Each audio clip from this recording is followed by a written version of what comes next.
That's order in the house. See Dune 2. Have you got to see Dune 2 yet? Yeah. Oh man, you got to see it. It's a good movie. It's a good movie. Are you in it? No, I'm not in it. You should. I read their mistake. Actually, I read Dune from a shoebox when I was a kid. My grandfather was a good friend of. He was part of a club called the Sci-Fi Club back in the turn of the century. And in those days, science fiction was saw as not a real legitimate, like science fiction was not good literature. So he was a part of a club, and what they did is they all shared stories within each other in the club. And it was people like Aleister Crowley, A.J. Vaught, who wrote the Slan series, Frank Herbert. So when I read Dune, my grandfather said to me, he said, Mike, he says, you might like this. There's some good stuff in it. And then on the front it said, Jock, please have a look and see if you can find any bugaboos. Frankie. Oh my God. And there's actually 2 chapters in this book that are not that were in the original manuscript. It's not in it, about Keynes, the ecologist and stuff like on Dune. But my brother, he just died last week. Oh. Yeah, Robbie. He was a collector and he had everything in the basement. So I said to his wife, I said, if you can find a shoebox, it's purple, he's probably taped it up. It's got the original, one of the original manuscripts of Dune in it and stuff. Wow. But if you haven't seen Dune 2, go see it. It's really, really good. Gilles Villeneuve did a really good job on it. Anyway, none of us are in. Resonating with audiences. What do you think is the reason why it just keeps resonating and people keep visiting it? Now, video game developers are homaging Starship Troopers, and it's always on the conversation. So, what do you think? Who wants to handle that? I mean, you can or I can. I don't mind anybody. I would go ahead and I would ask either one of you to handle it. I think that it has a political. I think Paul Verhoeven and Ed Neumeier are 2 brilliant men who have an incredible vision. I think their satire, sense of humor, and their is just subtle. And when I read the script, I didn't think it was subtle. And I thought they're like, this is subtle. And I'm like, well, I saw RoboCop. That was not subtle. And this is just as not subtle. And they're like, no, this is subtle. And then when it came out and went over people's heads, I went, I'm stand corrected. Actually, I'd done Total Recall with Paul Verhoeven, and I said to him when Paul sent me the script, I had read the original script, the original book and stuff like that, and it was, here's something for you. That author, Bob Heinlein. He wrote a book right after that called The Citizen's Handbook, and he believed that if you're not willing to kill people for the country, you shouldn't have a vote. He also liked to cross-dress, and he wrote a book where he had his brain removed from his body and put in a woman's body, and he spends 4 chapters talking about orgasms. So this guy is a bit of a right-wing freak, So when I heard they were going to do the book into a movie, I went to Paul and I said, I don't know, Paul. I said, can I ask you what you're going to do with this? And if you know Paul Verhoeven, you don't question Paul. And he said, you are questioning me? And I said, yeah. He said, all right, I tell you this once. He says, I'm going to make a perfect world where everyone's beautiful. The boys, the girls, the men, the women, they're all beautiful. He says, the guns will big. He says, but they're only good for killing bugs. And that he wanted to make a satire, the idea of the fascism and the move towards fascism and stuff like that, and democracy's demise and stuff. And I think he did a pretty good job. Problem is that America is not always the most subtle place. You gotta hit somebody in the head with a fucking baseball bat to get your point across. In Europe and everywhere else in the world, they got the actual metaphor. They got the idea of satire. The satire. You wanna answer that? And in Europe, but in the United States they did. We had, on some of the press tours we were on, so people asked me, they said, why are you dressed in Nazi uniforms? Why are you pro-Hitler? Why are you that? I'm going, we see the same fucking movie? I mean, Anyway, I think he did a pretty good job. You know, it's taken, what, almost 20, 30 years for people to catch up with it. Yeah. You know? I think the audience is more sophisticated today than it was then. I think they also just didn't know how to, publicize it correctly when it first came out. Like when we went over to England and everything, we saw it. They had it in the tubes and in the tunnels. They had war, it's war all over all there. And it was just- Propaganda. all the propaganda was so surreal. I was like, oh my God, why aren't we doing this in America? And I think it was because maybe the publicity team at the time didn't know how to put it like that, or maybe they were thinking it was too much. I'm not quite sure what it was, but I was so.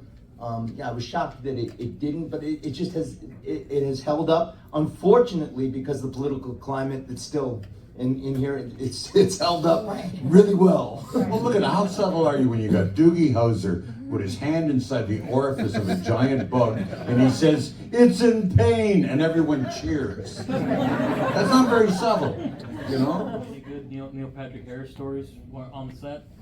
On set, he was always very fun to work with. I remember him coming into the makeup trailer one morning. We'd have to get up, pretty early, or actually we would go in late in the afternoon because we were working nights when we were shooting like the Clondalkin stuff. And I remember him coming in one day, and Dave Matthews was really like all the rage at that point, right? And I was listening to him. I was a big fan back then. It was kind of my soundtrack for Starship Troopers. I have soundtracks for all the movies. So Dave Matthews, like Under the Bed, Under the Table and Dreaming, was probably the soundtrack of Starship Troopers for me. Anyway, I was listening to it, and then one day in the makeup trailer, because I was a girl and I usually went first because girls take longer. Neil comes in and he just did his best Dave Matthews impersonation. He was like, "In my time," and I didn't even know he had such a great voice, and he went on to doing Rent. And anyway, so it was always very funny. Like, I just remember that one particular, and of course the dance scene when he was putting the moves. And I was all mad. He hadn't come out yet when Yeah. we did that film. Right. And I remember one day we were leaving the hotel, and I said, "You're looking really happy." He said, "I get to wear black leather today." And I went, "Oh shit." That explains the way you, never mind. But it was very funny. I had no idea. We were sitting, we were eating dinner one night, and he was doing it very proper, and I said, "You're so proper." He said, "I was trained well." Like this, we're all sitting having dinner, but I get to wear black leather today. Funny as shit. He's a smart man. He's smart and funny. He's just, he's always, he was a gem to work with. A great guy. Really like The Evil Within. Oh. How was your experience doing That was a movie? crazy, but that was done. We shot that, gosh, I want to say Because it took 15 years ago. to make, right? Sorry? It took years and years to make, right? Yes, that was the late Andrew Getty directed that, and it was a very interesting set. And Sean Patrick Flannery and Fred Kohler played the lead. It's phenomenal. It's a pretty crazy film. I mean, he had some really interesting ideas and thoughts and dreams, and it was wacky. Yeah, It was. it's I mean, really it was unique, wacky. and more people need to see it. It's really unique. Yeah, I mean, it took a long time for it to finally get released because it took forever because there was some problems with post-production and finishing it and what have you, and then his death, and so that and then it was just like we wanted to finish the film, and they finally did, and it just 15 years later, I'm like, wow, they finally released it. Oh my God. But yeah, it turned into a real wacky, scary film. I like it. Yeah, but it was great. I mean, I loved working with everyone on that. Thank film. you. Yeah. Here it goes. And this is Are you hearing and this is impaired? the part of the Q&A where we sing and dance. Starship Troopers the musical. Here's an idea. Or not. When making a movie that's got war and battle scenes and all that, were there any scenes where you were just like, I hope you got that and this is good, because I don't want to do that again? No, you don't do that with Paul Verhoeven. You do exactly as you're fucking told. Or he yells and screams Or he goes- so loud. You do not want to get Paul's point of, you don't want to be a point of reference for Paul. Paul. Well, actually, do you know the story when we were pulling Ratchek out of the pit? Oh. When we were pulling him out? Oh. Do you remember? Do you know what happened when I pulled him out, but then he had no legs? Oh. Remember? Yeah, when he gets no legs. Spoiler alert. Oh my God, you're telling everybody. Huh? No, you're telling him that he died? Well, no, I didn't necessarily say he died. It's a spoiler. It was just. It's like a 30-year-old movie. Yeah, no You legs. can live without legs. I mean, Not after what I did to What are you him. talking about? Here's something about that. That death scene. We started up in the Badlands and then in northern Utah and stuff like that. You know, I think it was like 40 degrees some mornings when we started. At the end, it was like 110 in the sun, Yeah. right?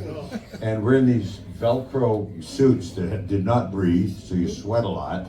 And that death scene with me, I'm actually standing in the pit with false legs on me, and they cut it off and all that stuff. And the Velcro that they used, because they didn't want any of that stuff getting into the equipment, like the cameras and stuff. It's very, very shiny, and the sun's shining at the top of the day. You know, so it's like being in the middle of a concave lens. And I was in there for about 3.5 hours while we were shooting all that. Spoiler alert, I don't, has anyone had lunch yet? I pooped my pants. I had, you know, I got heat prostration, pooped my pants, and I don't remember too much at the end. of that You were scene. great. no, Oh, I heard I was very good in it. First time I'm hearing that story. No. I actually ended up in the hospital that night. They put me on an IV. They took me to the local, because I had heat prostration and stuff like that. I lost too much fluid. And I had a huge blister on the side of my head. And the guy said, "Oh, we can just break that." And I remember all the fluid. I was going to tell you my concussion story, but that, I mean, I can't even, concussion, what? No, but it was very That's strange. She so much better. knocked herself out. Pulling him out of the And he pit shot with no himself. legs, but that story is way better. So you were in the I hospital don't and I was remember being that. I don't remember that. observed by the nurse overnight because they didn't want me to go into a coma. I swear to God, I don't remember. I didn't go to the hospital that night. He didn't go to the hospital once. No, I did. Oh, did you? Yeah, when I was thrown up. Oh, that's when you were, okay, so when he got shot on Kondakau. And I got the he was leg sh- stab, With the pincer, he got stabbed. He had a bucket that he was throwing up into between takes All night long. all night long. And at the wrap in the morning, Paul Verhoeven goes, "Can you do one more?" And I go, "Yes, I can do one more." And Because you're a trooper. He goes, and then I throw up in the bucket, do the scene, dude. He goes, "All right, cut. The sun's up. Take him to the hospital." A lot of us were going to the hospital in that movie. Wow. It was a very rough shoot. It really was a rough shoot. Yeah. Rough environment and stuff like that. But glamorous. Originally came out firstly because people didn't get the subtext. Did that bug you guys at all? Always bugs me. Bug me. Is that what you did Where there? bugs going throwing around here a lot here. Would you believe me if I told you that was unintentional? No. It was a little frustrating. It's kind of interesting when you make a film. There's like 3 equal parts. You know, there's the authors and the filmmakers. There's us who make the film, and then there's the audience.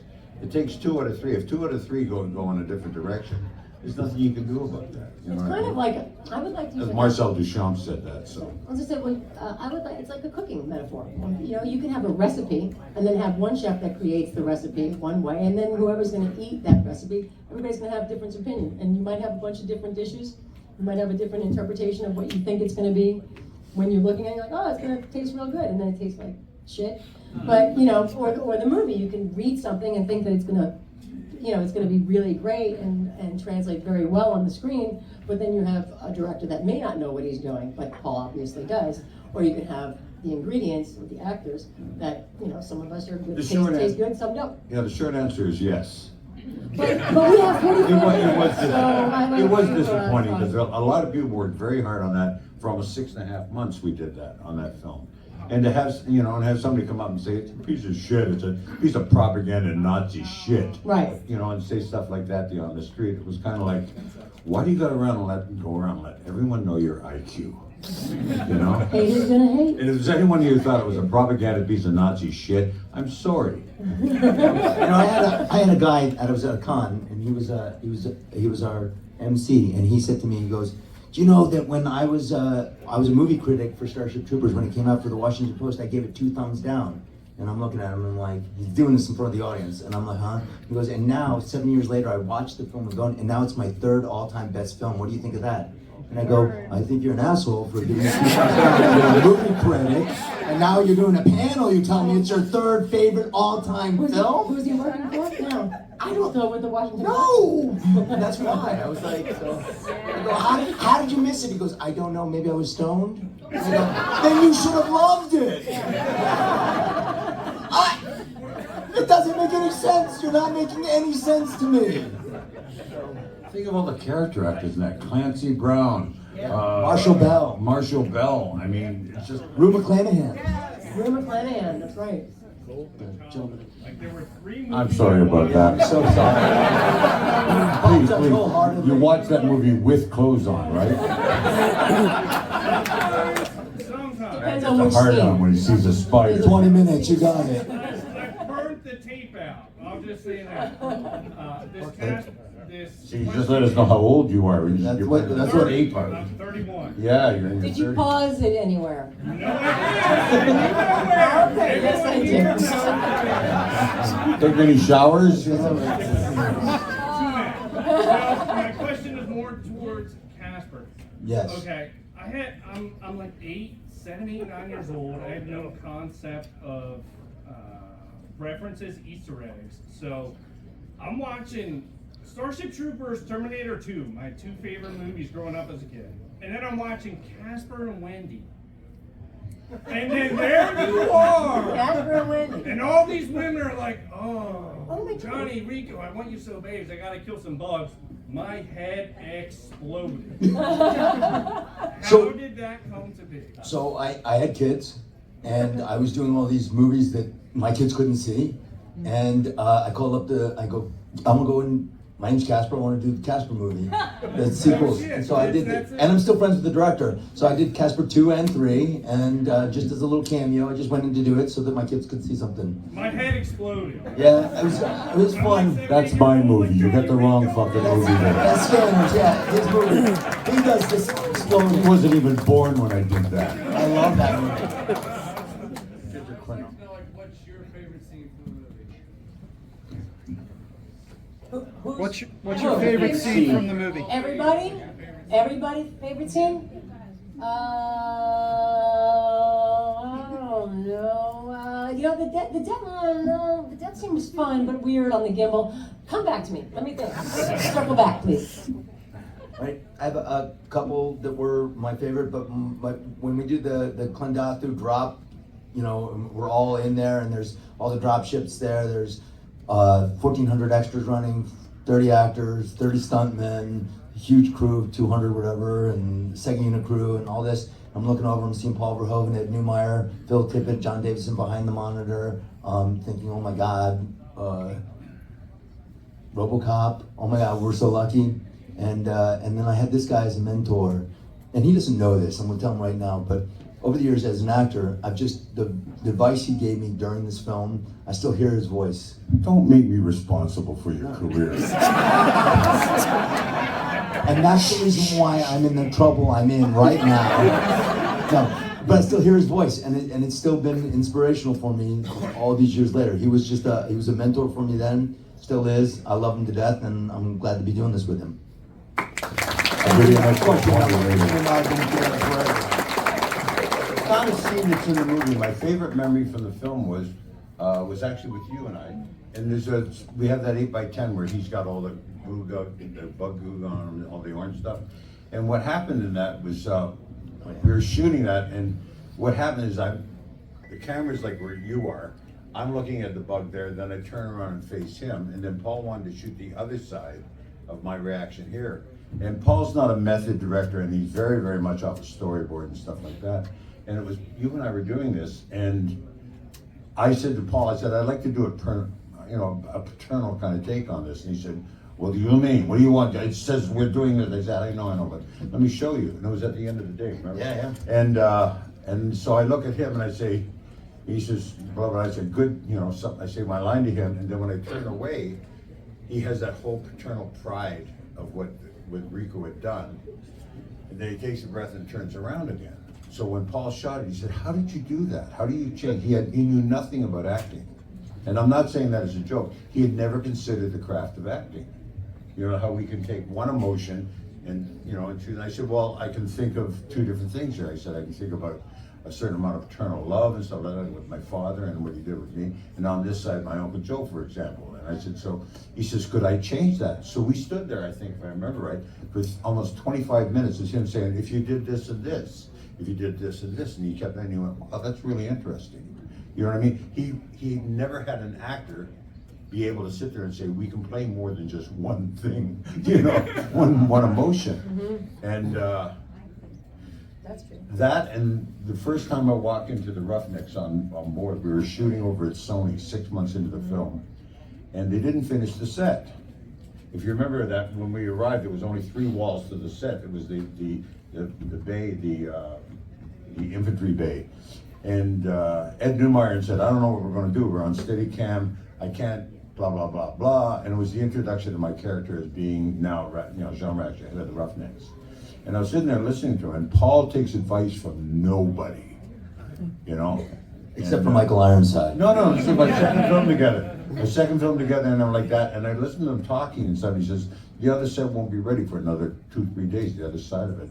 And he was saying, I don't know, and stuff like that. And I said, I got an idea. Paul says, what? And, and I said, how about if I step in front of the camera with my hand, it raises the question, who is this? With my mechanical hand. We walk away, you're on my back, we go in, and I talk all the way down in front of the troops, and then I turn around, and on the same lens, I'll be in a close-up if you use an 85 and stuff like that, and then you can walk back with me on the Steadicam.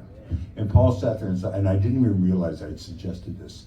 And then I saw Paul's face go, he had this way, remember? He wrinkled his face up, and he went, yeah, what do you think, that worked? He turned to his camera, and he said, yeah, look, it was, Jos Volcano. Yeah. And Jos goes, yeah, I think it's good and stuff like that. Let's try it. And we were so at the end of that day, we were walking towards the parking lot where we had all the cars parked. And Paul's, and I'm thinking, he hasn't said anything to me all day, And we're walking in front of me, and he stopped dead, and he said, "You!" And I turned around, and he said, we did some good work today, you and I, Dave. I said, yeah. He says, let's not try to do that again in front of people, okay? And he went to his car. And so that's one of my favorite memories from that film. That and the Bug Johnny Rico scene, Oh, yeah. After he'd been on the back of the tanker bug. 3 days. Dina, do you remember what your favorite memory was? Yeah, that's what I'm saying. I've got 2 because I like the physical stuff, and I really enjoyed my fight with Clancy Brown. So that was when she first comes and joins and surprises Rico here, and I'm like, I think I have what it takes. So that fight was really fun. And then the other one was when I had gotten skewered, and Rico's got to pull this pincer out of my chest. And this is a funny little, like in continuing with what Michael just said about Paul and him not liking to take advice. I'm getting directed to scream as loud as I can when he pulls the pincer out of my lungs, my chest. I'm like, I got a punctured lung. I don't know how am I gonna get all that? He's like, he's like, Dina, why are you being so difficult? Just scream! Just scream! I'm like, but I don't know how that just scream! Well, okay, because he doesn't like to take advice. I'm like, okay, but I think it's gonna no. So. To wrap this up really quick, Michael. Yeah, let me say something right away. We may be representing Paul as being, kind of rough around the edge. When you have a genius and a vision like Paul does as a filmmaker, you put up with anything. You put up any kind of communication. You trust. He's putting everything on the line, and he wants you to put everything on the line. Right. Sometimes it gets a little bit kind of brutal. I say he's very passionate. He's very passionate and very talented. He's very good at what he does, and he has a very interesting way of doing it. And you just listen, because you trust. To wrap this up really quick before Wow, Michael that quick? takes the table. After hearing all of the injuries you guys sustained, Casper, can you wrap this up by yelling medic? Medic!